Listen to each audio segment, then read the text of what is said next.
What is going on, everybody? Hope everyone's having a good week, a better week than me. I've been sick all week. I feel a little bit better now. Still a little bit of stuff in my chest, but I shouldn't be coughing or sneezing on the stream here. So I think I'll be good. We've been covering the security token offering platform that Ravencoin has.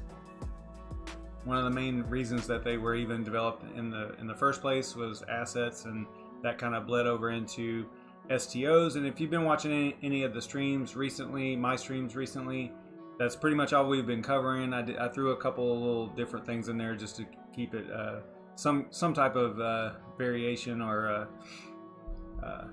what's the word? I'm gonna forget the word. I don't know. Anyway, we are going to keep going tonight on STOs. I know this is like crypto Fireball Friday, I get it, but I just want to keep pressing on with this because I really want to get through a whole scenario from start to finish. So that's what we're going to look at tonight. I've got some more things that we can talk about too, and it'll be a little different than the previous STO video. So let's check it out right after this.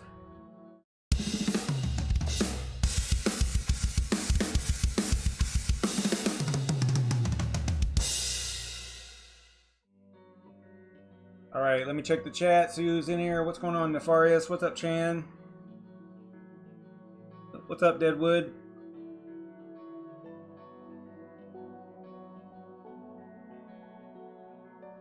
Trying to find out what y'all are talking about here real quick. Oh, I don't have slow mode on.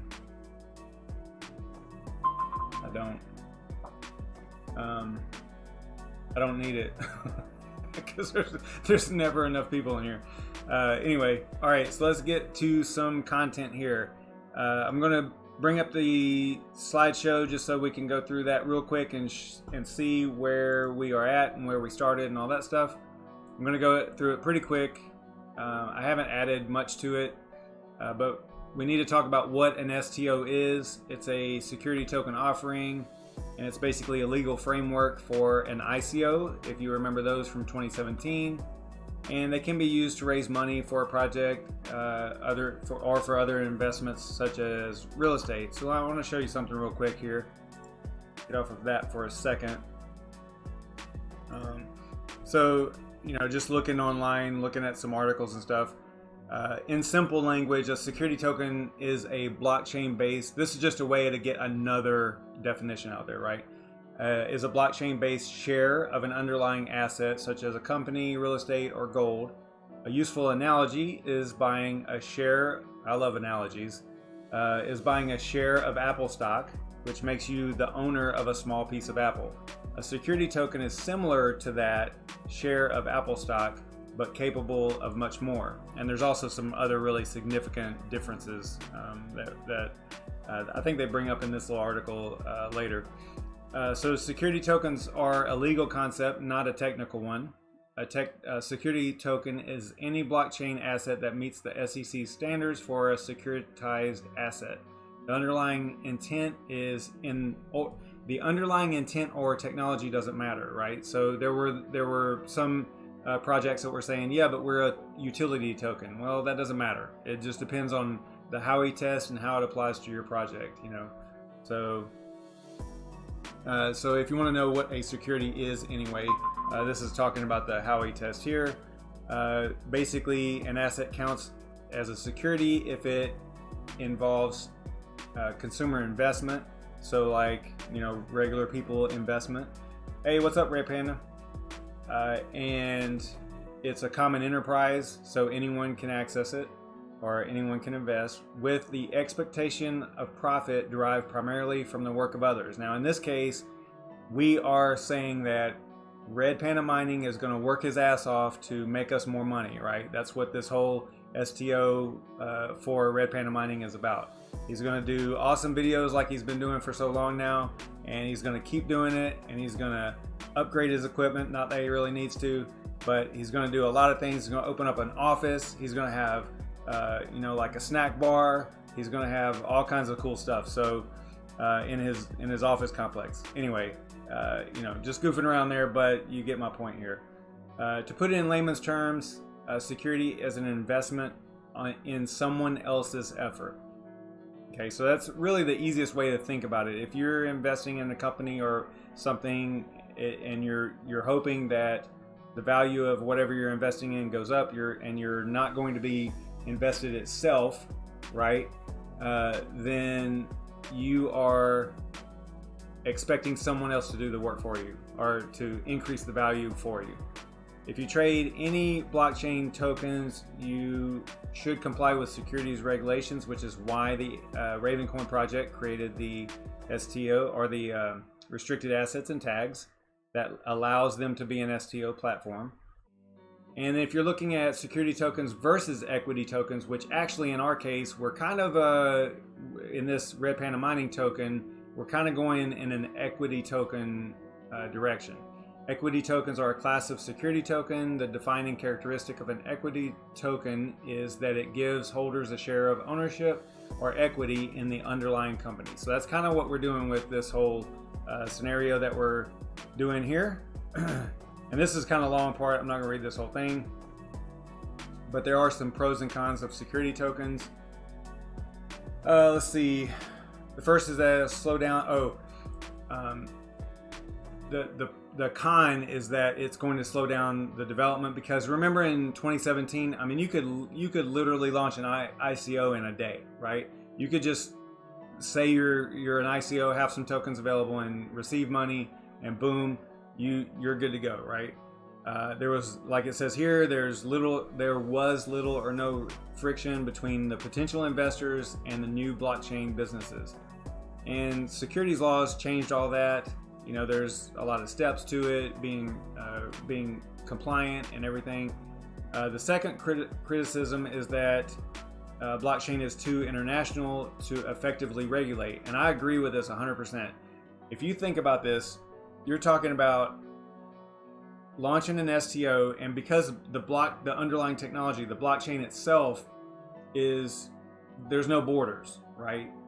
And because there's no borders, then how can you have one country or one territory regulating because there's no portion of the blockchain that really belongs to them, right? Or, I mean, it might be traveling across their wires, their communication method, right?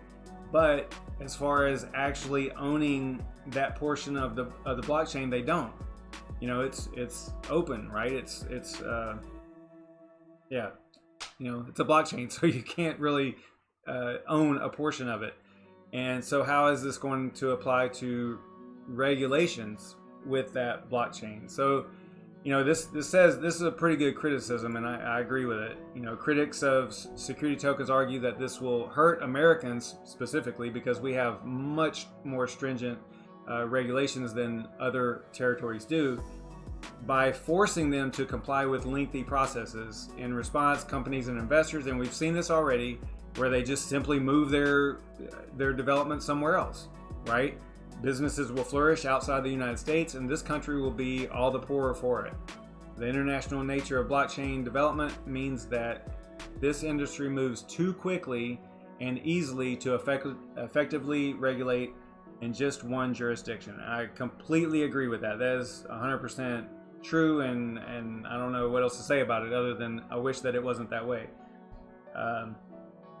And then security tokens do have exchanges. There's T0, Equity Base. I went to Equity Base just to try it out, and it doesn't exist anymore, I don't think, or at least this link is not working here. T0 is still up and running. It's an exchange linked a little bit with Ravencoin and Medici Ventures, I believe, in a lot of ways. So, but they are you can see right here, crypto app, and then they've got the security tokens up there as well. So if you went to the Ravencoin wiki, you would probably see T0 on there also as a company that is working with Ravencoin, not with Ravencoin, but using Ravencoin network. What's up, Charlie Don't Surf? What's up, Serpent? All right. So let's get back to the little presentation here. I think, yeah, that's where I went. Okay.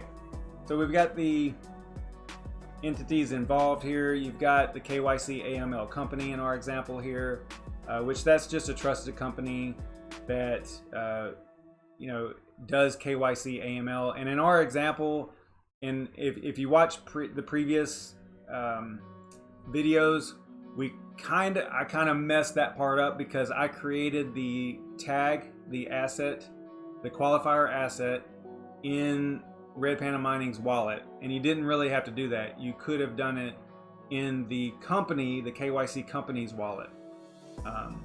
So just keep that in mind because of how it works. I believe that that's what we should have done in order for it to be exactly the way it should have been. It worked out because we were able to send the KYC AML tag right here. We were able to send this to the correct wallet, which this is the Pinky Camel wallet here, the KYC AML. Hey, what's up, Yashnik? So we were able to clean that up, but you could have created that asset in, let's see, how does this work? Yeah, so we could have created this qualifier here, I believe is what I'm trying to say, in this wallet instead of RedPandaMining. It doesn't really matter, but it's just one thing I wanted to kind of point out there. So for exchanges, you got Bitbinex, we were making that up, but in real life you got T0 and LCX is another one. I think I've got that website open here. Yeah, so you've got, you know, there are these platforms, right, that do deal with STOs. Tokenization, you know, this is a bigger company that does a lot of different things, but they do deal with STOs as well. So you could use them to launch it. Actually, no, this is a trade. So this is an exchange, much like T0. Not really like a launch platform, but more of a trading platform, which you would have to have at this point with STOs. There's no chance of launching like a real RedPandaMining token just yet because of liquidity and a bunch of other things. We'd have to go through a lot of different steps to get to that point. It's not going to be as simple as what we're doing on testnet, although it does represent the process pretty well. All right, so let's get back to this. Then we had the token itself, RedPandaMining's wallet, got that. We did all that already. Then we've got the users and investors, just some examples here, you know, just playing around. But as far as graphical representation, if it's got a little green check mark next to it, that means that we've already done it. So we've already created the RedPandaMining main wallet. We created the RedPandaMining or the RPM main asset that was going to become our restricted asset. We created the qualifier tag. Again, I think that we could have done that in the KYC company's wallet. We didn't have to do it here. Although it might be kind of cool to do it there because you're kind of, you want to have your own tag. So you would want to, you know, create the tag the way that you want. But I guess it really doesn't matter. Then we created the RedPandaMining restricted asset. I believe we did that last night. And then for the customers or the investors, you would have an intermediary, that would basically they could access. Typically, it's going to be a website. And I think that I've got some examples I'll show you in a minute. One is Crowd Ignition. Basically, they are an STO launch platform. So, like we could register, for example, you could register RedPandaMining, the restricted asset, the STO itself, with them and do a sale from them using like crowdfunding, right? That would be not exclusion, but a what's the word? I'm gonna forget all my words right now. Yeah, I can't remember what it's called, but basically a way of raising money for a project without going through too much trouble. I think it's, I want to say that the maximum is like 1,050,000 or something like that total. Anyway, so the customers can do that. We'll get to that in a minute. Then there's the company itself, the highly regulated, the government regulated company. that does the KYC, the Know Your Customer, and AML, or anti-money laundering. And that is often required by exchanges and things like that, depending on their territory, right? We all experience that most likely. And then this company here is a qualifier for the FKYC AML tag that we created over here. We actually transferred that tag from RedPanda to this company. And then this is used to tag Ravencoin addresses to be able to receive the STO. And that's what we're going to kind of look at a little bit more tonight. So you've got the customers, then you've got trust that is between the company, the STO company, and the KYC AML company. Then you also have trust between the KYC company and probably the crowdfunding website, for the STO. And because A trusts B and B trusts C, then A trusts C and C trusts A, right? So this is called KYC transitivity. So the customers in our scenario here are going to go through an intermediary to invest in the STO. And here's some things that we've already done. This is all the stuff that we've done. I think, I had some stuff written down there that we were actually, I was going to continue on and do the list, but I kind of ran out of time because I needed to add some things here that we needed to do tonight, but we'll get to that. And I think that's it for that. Minimize that. All right, so let me close some of the stuff up here. This is Finclusive. This is an actual company that does the KYC AML, and they have a way of working with the Ravencoin blockchain in order to do that, much like I just showed you in that presentation, as to be able to tag addresses and things like that. I guess that they are literally firing up a Ravencoin QT wallet. It's the only thing I can think of. I don't know of any other. I'm sure they could build their own interface to do it, but it might be, they might actually be someone there, that fires up the wallet and actually tags addresses from it. So don't know for sure, but let's see here. So let's talk about, this is not that long. I do want to go over this because this is kind of lays out how an STO is going to work from beginning to end. So a security token offering will still require, so let's apply this to RedPandaMining token, right? Let's see here. What are y'all talking about over here? I see my name a bunch over here. Yeah, I have a super limited vocabulary, and it's especially limited whenever I'm live streaming. All right, yeah, I don't know. 12 minutes till DCA. I don't know. We might make it. We'll see. Let me get through this real quick here. So you'll have a seed or an angel round because it's expensive to get things going. You have to develop a team, a prototype, a business plan. That's kind of stuff that I'm kind of goofing around with RedPandaMining doing. But let's say that you're an entrepreneur. Good grief. See, whenever I'm live streaming, can't say that word. With a great idea for a new blockchain project, you find an angel investor who's willing to commit $50,000 to get you started, and you give up 5% of the company. At $50K, 5%, you now have a $1 million company. Congratulations, right? And then with that $50K, you do some other things. You get with an attorney. You also create more blockchain tokens, right? So you would, this would be a situation where you're setting up the STO, basically.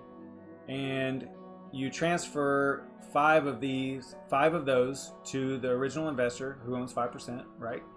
And let's say that you offer another 10 tokens. So you have, let's say you have how many total? 100. So you have 95. So 85 you still own, but you're going to offer up 10. So pay attention to RedPanda, because this is how you can do this. So you're going to offer up 10 to your next round of investors in exchange for the next 5% of the company. So see how that works? The original angel investor put up 50,000 to get 5%, and then these guys are going to have to put up 100,000 each for 10 to get 5%. So you can see how this is like, you know, hey, I get it, Chan Coin. you miss my my how to mine different coin videos. All right, I'll get back to it at some point. But you know, I went through all those videos and I discovered the projects that I'm interested in, and this was one of them. So yeah, so these tokens cost more. So let's say it's 100,000 each. Now you've raised 1,050,000 and given up, and that's kind of funny because that number is exactly, I think it goes right into the crowdfunding limit, right? So I think you can raise up to that much. And you've only given up 10% of the company, you still own 90%, giving you just over a 10 million valuation. With that money, you open an office, you do all the things, you know, and the cool thing is that let's say that your angel investor wants to sell his original shares, he can do this at any time because it was always recorded on the blockchain, right? Now your company is cooking. What I'm getting at here is there's no like behind closed doors drug deal kind of stuff going on, right? If everything's recorded on the blockchain, it's immutable. You don't have to worry about something funny going on behind, you know, closed doors, right? It's on the blockchain. You can see it happen. So a lot like the projects that have some transparency, right? They'll show if they did have a pre-mine or if they did have a dev fund, and you can see it in the code, and you know the addresses, and you can watch the money leave, and they talk about where it went or the value leave, and they tell you where it went. I mean, it's kind of the same thing. It's on the blockchain, so you can watch it happen. So there's nothing going on, you know, no monkey business behind closed doors. So your company is now cooking. You've got a product. You're adding all these users. You can go to an STO round 2, you know, so on and so forth, and it just keeps going, and it goes from there, right? So that is, in a nutshell, how that would work. So hopefully Red Panda was taking some notes there. All right, now let's get into, these are a couple of platforms for actually launching STOs. Polymath, they're just an ERC20 token on Ethereum. I'm not sure about Swarm, but they're another platform for launching STOs. But these are much more difficult to launch an STO on than Ravencoin. Ravencoin's super easy. Sorry. Let me grab something to drink real quick.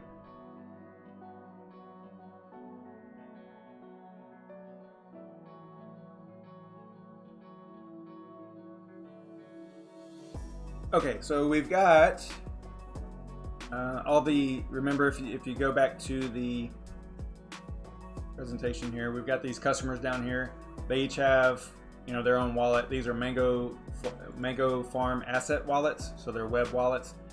The only way that I'm gonna have to, I don't know how to delineate or how to figure out which wallet is which, so I had to just put a different amount in each one, right? So I just went to the testnet faucet and grabbed a different amount for each one, so I know which one's which. It doesn't really matter which one's which, but I just wanted to you know, be able to tell them apart. So like, see, this one's got 14,000, 16, 18, like that. So I guess what we can do, what we are doing right now is, let's say that we are Shuby and we want to invest in RedPandaMining, the RPM token. Then we would get with a company or whatever they're registered with to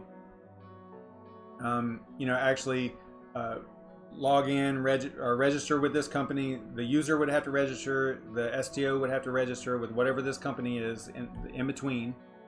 And let's say that they go, okay, let's see if there's if I have an example of an STO platform up here. I think I closed all those windows, but what was one?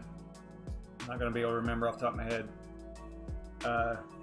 But you'll go to an STO platform that has offerings, security token offerings. I think it wasn't. Yeah, I can't think straight. All right. Anyway, so like this is an example. Crowd Ignition is one. So let's say that that RPM STO is on crowdignition.com. So Shuby logs on here. He says, "Oh, look, I see the RedPandaMining restricted asset, or the STO, the security token offering for RedPandaMining. It's called RPM. I think I want to invest in that, right?" Now this is after your angel rounds and all that stuff. This is once it's actually kind of launched as an STO. Then through the website, he will have to do, if it's going to be a security that is compliant with U.S. securities laws, then they'll have to work with the KYC company, obviously, right, to KYC Shuby, right? So they're going to work together. Shuby's getting KYC'd, and once everything is legit and he's KYC compliant, then he can send, he'll send either US dollars, you know, it's all going to go through this website and this interface, right? So he'll either send US dollars, or it could be, hey, send your Ravencoin to, you know, a specific address, and that's how it would work, you know, as far as buying the tokens. So in the case of, let me close this wallet because I need to get RedPandaMining's wallet open.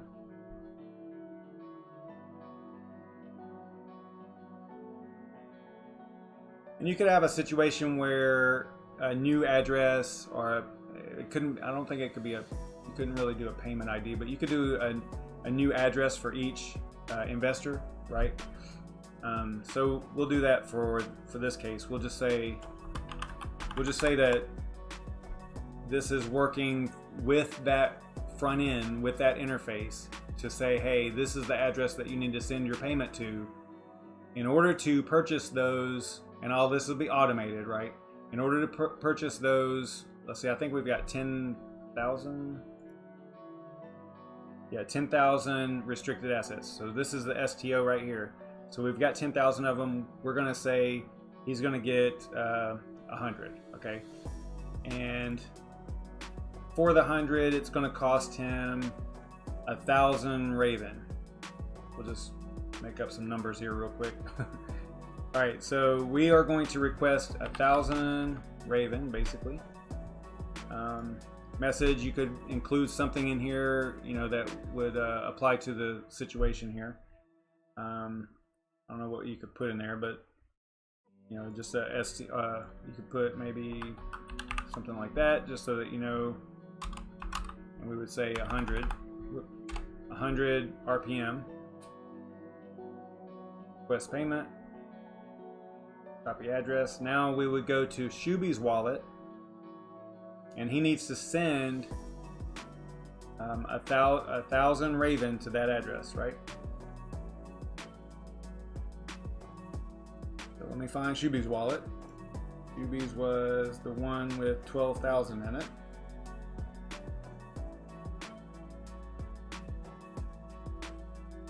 That's this one. Okay, cool. So we are going to send Raven to this address. Hopefully the testnet is up.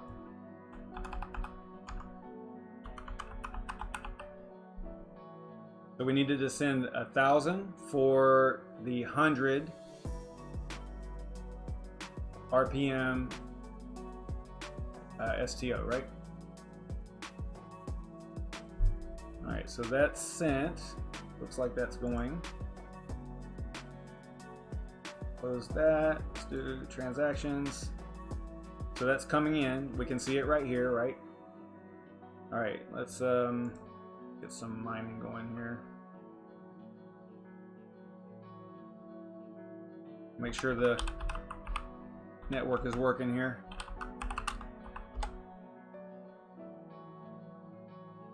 All right, now the cool part. So now in the case of RedPandaMining and Shuby, only one part of this is done, right? Oh, don't wait on me, man. Just go. I'll be over there. I'll be over there in a few minutes. I probably have maybe 5 or 10 more minutes here before I'll run out of gas here. So, all right. So we've paid for 100 Red Panda Mining tokens from Red Panda Mining, we paid 1,000 Raven from Shuby's wallet to Red Panda Mining. So now, let's see, this is Red Panda Mining's wallet, right? And we're waiting on some confirmations and stuff. We're waiting on it to hit the blockchain. You can see it's still in our wallet right here. So this should go to, oh, actually, no. What we should see is, okay, pending right here, 1,000. Yeah, I was getting confused there. So right here's the pending 1,000 that's coming in from Shuby, right? So depending on how the automated process is set up, this would, trigger a process that would say, okay, he's paid 1,000, so he gets 100 of the Red Panda Mining restricted asset here, the STO. So we would click here and go get, let's see, make sure I have the right wallet here. Yeah, I have to get his address, because we have to send the restricted asset over there.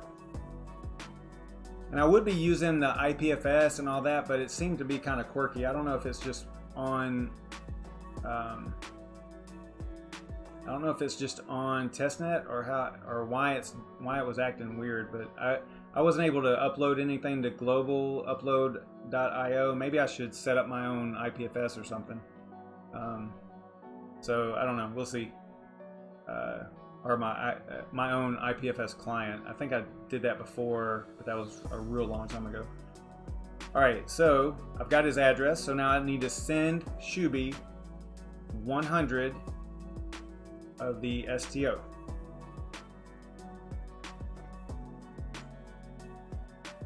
That's Shuby's address.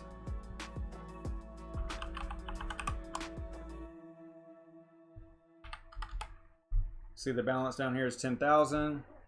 So like I was saying earlier, I would put something here, because what you would put here is a legal, normally you would put a legal document like that shows like a certificate of, not an authenticity, but like a certificate of sale that says, okay, Shuby paid, this Ravencoin address paid 1,000 Raven for 100 RPM tokens, right? And you would put that on into the IPFS so that it is permanent on the blockchain. And well, the reference to the IPFS document is what's permanent, not necessarily the IPFS document. I've seen that where I think if it doesn't get, in certain situations, if it doesn't get pinned or hosted on a number of nodes on IPFS, it can't be accessed anymore. I've experienced that myself. So I don't know if maybe there's like a pruning or purging or something that happens, but if it's not popular, it won't stay up there. So all right, so yeah, you could do that. You could attach that to the transaction, right? And yeah, we're not going to do that because, like I said, it doesn't seem to be working for me. So we're going to send those now. So if you have been paying attention, why can't we send that? He already paid, so why can we not send the STO, the restricted asset, to Shuby's address? We know that that's his address. It is correct. It's not a bad address. It kind of tells you right here. It says this address doesn't contain the correct tags, right? So the one thing that we didn't do is we didn't go through the KYC AML company so that they could tag his address so that he could receive the restricted asset, right? So that would be the next thing that we have to do before we can send those tokens to him. So I have to close this wallet and open up the KYC AML company wallet.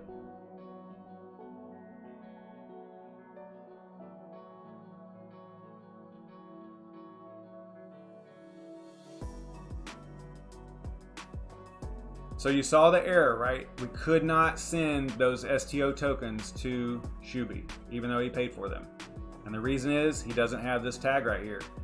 because whenever we set up the restricted asset, we said the only people that can get it are the addresses that are tagged with FKYC AML.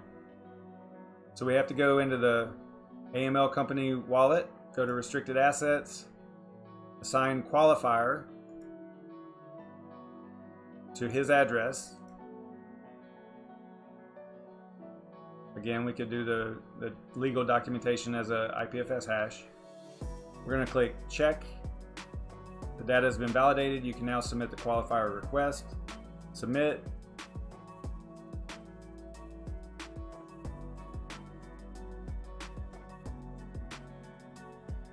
Yes. Okay, now I can close this. Go back into RedPandaMining's wallet. And I should be able to, I don't know if I have to wait very long here, but I should be able to send those STOs to Shuby now.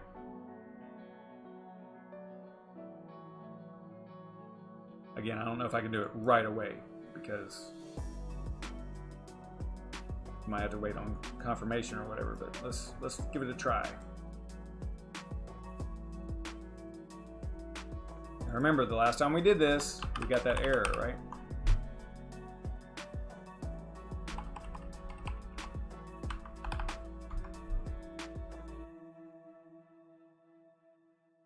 Check that out. It's going to let us send them. So now if we go to Shuby's wallet in a relatively short amount of time, I think, under his his assets tab here, we should see the asset come in here. And fire up mining over here.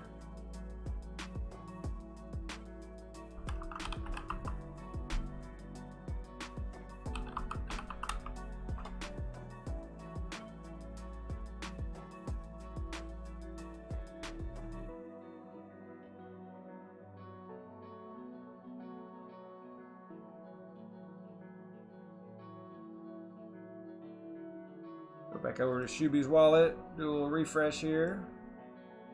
And there we go. It's under his assets tab. He's got 100 of the RPM restricted asset tokens. So that was a cool little exercise there, because that demonstrated how an address that hasn't been KYC AML'd in our scenario here could not possibly receive the STO. So that's what keeps them compliant. So I hope that makes sense, because that was pretty cool the way that worked out there. So yeah, cool stuff.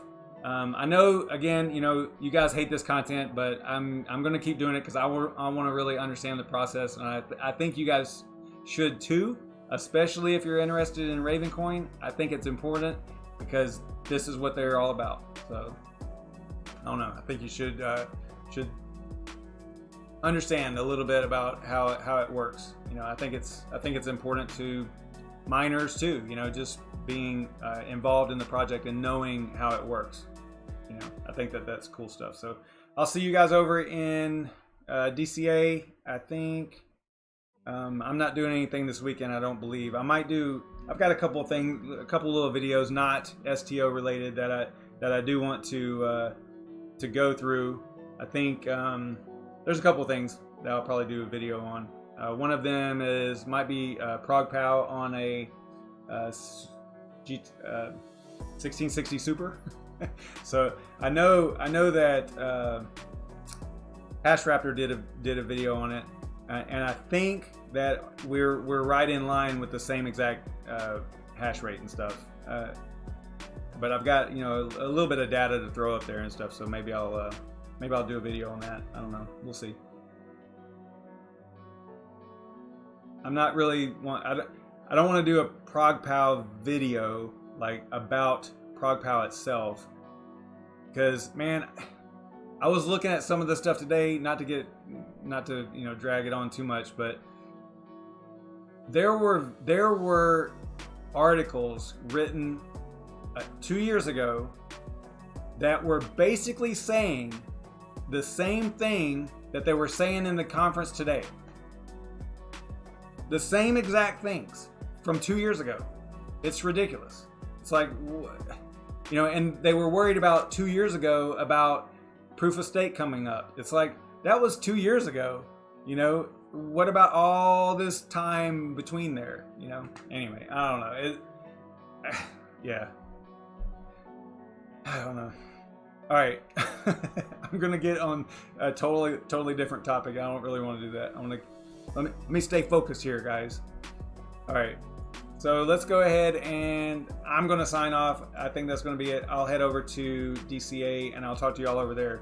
So, but again, if you like this type of stuff, I know that most of you don't, but if you do, or if you thought it was kind of cool, you know, to kind of learn this part of it, we're not done. There's a whole other, you know, aspect to this whole thing, because we're just going to walk through the whole process. Like, you know, we're only partially there. I'll try to be a little bit faster. I kind of draw things out a little bit. It's in my nature, because I like to describe things and explain things, at least the best that I can with my limited vocabulary. So I'll see you guys over in DCA. Stay savage, everybody.